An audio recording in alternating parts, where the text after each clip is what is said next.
In June of 1972, a woman appeared in Cedars-Sinai Hospital in nothing but a white gown covered in blood. Now, this in itself should not be too surprising, as people often have accidents nearby and come to the nearest hospital for medical attention. But there were two things that caused people who saw her to vomit and flee in terror. The first being that she wasn't exactly human. She resembled something close to a mannequin, but had the dexterity and fluidity of a normal human being.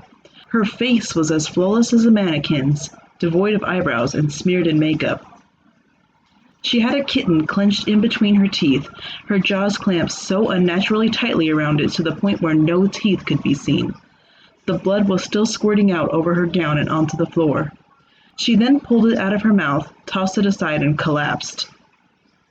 From the moment she stepped through the entrance to when she was taken to a hospital room and cleaned up before being prepped for sedation, she was completely calm, expressionless, and motionless.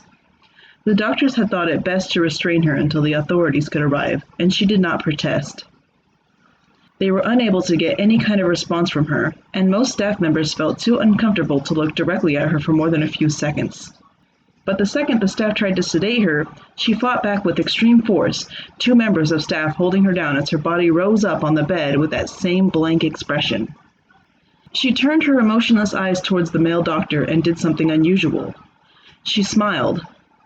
As she did, the female doctor screamed and let go out of shock.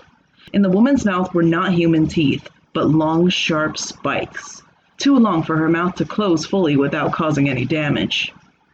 The male doctor stared back at her for a moment before asking, "What in the hell are you?" She cracked her neck down to her shoulder to observe him, still smiling. There was a long pause. The security had been alerted and could be heard coming down the hallway. As he heard them, she darted forward, sinking her teeth into the front of his throat, ripping out his jugular and letting him fall to the floor, gasping for air as he choked on his own blood. She stood up and leaned over him, her face coming dangerously close to his as the life faded from his eyes. She leaned closer and whispered in his ear, "I am God." The doctor's eyes filled with fear as he watched her calmly walk away to greet the security men.